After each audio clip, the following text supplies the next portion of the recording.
নমস্কার বন্ধুরা, আমি মৌতৃষা আবার একটি মজাদার রেসিপি নিয়ে চলে এসেছি। এই দেখো, এটি একটি শোল মাছ।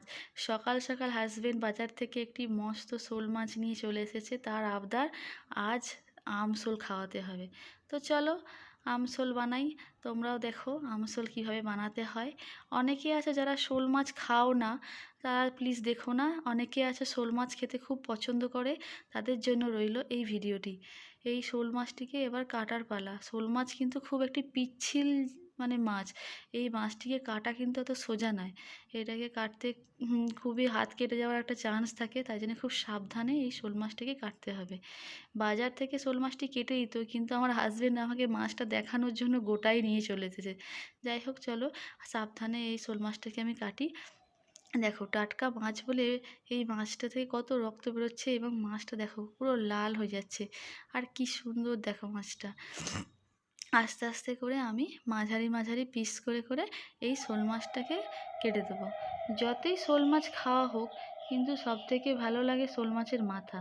এই যে কাটা হয়ে গেছে, আমি পরিষ্কার করে নিয়েছি। অন্যদিকে একটি বাটিতে সরিষা আর কয়েকটা গোটা ধনে আমি রেখে দিয়েছি, গ্রাইন্ডিং করে নিয়েছি, আর আম কেটে রেখেছি। এই এবার এই মাছগুলোকে পরিষ্কার করে রাখার পর জল ঝরিয়ে নিয়েছি। এবার একটু নুন আর হলুদ এটাকে মাখিয়ে নেব। ভালো করে একটু মাখিয়ে নিচ্ছি, যাতে করে ভেতর পর্যন্ত নুন আর হলুদটা ঢুকে যায়। এরপর আমি একটা কড়াই বসিয়ে দিয়েছি, গ্যাস জ্বেলে দিয়েছি, এবং এটিতে সামান্য তেল দিয়ে দিলাম। এবার তোমরা পারলে সাদা তেল বা সর্ষের তেল, যে কোনো তেলে রান্না করতে পারো। যেহেতু আমরা সানফ্লাওয়ার তেলটা খাই, তার জন্য আমরা সানফ্লাওয়ারেই করছি, কিন্তু সর্ষের তেলে রান্না করলে টেস্ট কিন্তু আরও দ্বিগুণ হয়। এবার মাছগুলো আস্তে আস্তে করে কড়াইতে আমি দিয়ে দিলাম। এবার মাছ যদিও এই শোল মাছ সহজে ভেঙে যায় না, কারণ মাছটা খুবই একটু শক্ত। তাও একটু আস্তে করে মাছটা ভাজাই ভালো। এই দেখো, এইভাবে লাল করে ভেজে নেব।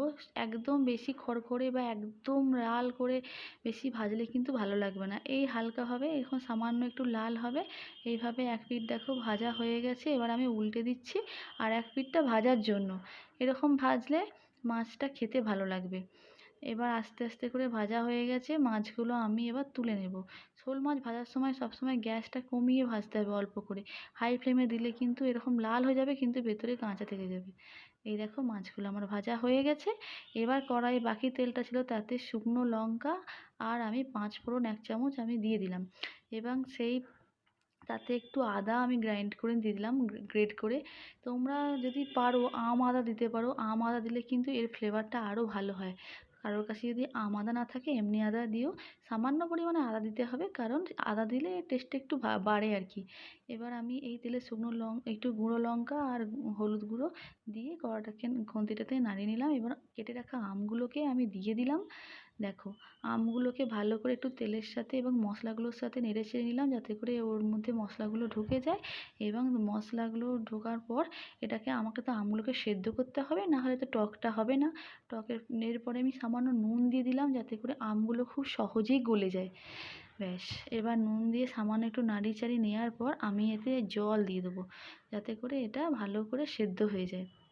সামান্য জল দিয়ে দিয়েছি। ব্যাস, জল দেওয়ার পর এটাকে আমি ঢাকা দিয়ে দেবো কিছুক্ষণের জন্য। 5-7 মিনিট পর্যন্ত রেখে দিলাম।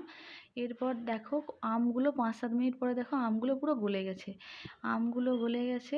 এরপরে আমি যে মশলাটা বেটে রেখেছিলাম, সর্ষে আর ধনে গুঁড়োটা, সেই মশলাটা একটা বাটিতে ঢাললাম, এবং তাতে সামান্য যে 2টো কাঁচা লঙ্কা কেটে রেখেছিলাম, সেই কাঁচা লঙ্কা দিয়ে জল দিয়ে দিলাম, এবং সেখানে একটি মিক্সচার বানাবো। তাতে আমি দিয়ে দেবো 1 চামচ লঙ্কার গুঁড়ো। তোমরা যেরকম ঝাল খাও সেরকম লঙ্কা দেবে, ঠিক আছে? টকে আবার খুব বেশি ঝাল হলে কিন্তু ভালো লাগে না। অল্প অল্প ঝালই ভালো লাগে। আবার বেশি একটু ঝাল না দিলেও কিন্তু টেস্ট লাগে না। আর হলুদ গুঁড়ো দিয়ে আমি একটা মিক্সচার বানিয়ে নেব। এই মিক্সচারটা বানালে টকটা খেতে খুব ভালো লাগে। ব্যাস, এরপরে আমি এটাকে কড়াতে ঢেলে দিলাম। দেখো, কড়াটা ঢেলে দেওয়ার পরে কালারটা কত সুন্দর হয়ে গেছে। এবার এটা ফুটলে আরও সুন্দর কালার হবে। ব্যাস, এটা এবার দিয়ে দিলাম। এবার রেখে দেবো ফোটার জন্য। কিছুক্ষণ আমি হাই স্পিডে দিলাম গ্যাসটিকে, যাতে করে এটা খুব তাড়াতাড়ি ফুটতে শুরু করে। এবং সামান্য চিনি দিয়ে দিলাম। চিনি দিলে এর বেশ টেস্টটা খুব সুন্দর হয়। ফুটে গেছে।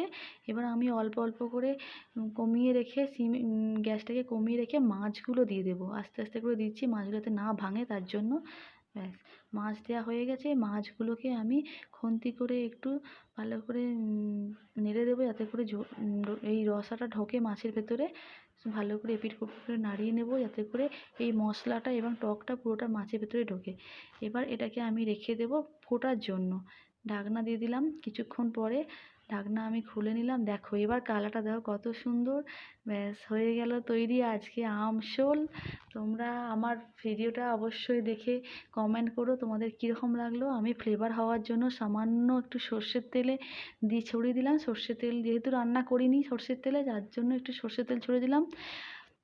তোমরা যদি সর্ষের তেলে রান্না করো তাহলে আর সর্ষের তেল দেওয়ার দরকার নেই। রান্নাটা এবার কমপ্লিট হয়ে গেছে। এটা খুবই সোজা রান্না করাটা, 5 থেকে 10 মিনিট টাইম লাগে। ব্যাস আমশোল আমাদের রেডি। আমশোল সবসময় একটু ঠান্ডা করে খেতেই ভালো লাগে। টক একটু ঠান্ডা ঠান্ডা খাওয়াই ভালো। তোমাদের ভিডিওটি কেমন লাগলো অবশ্যই জানিও। Thank you.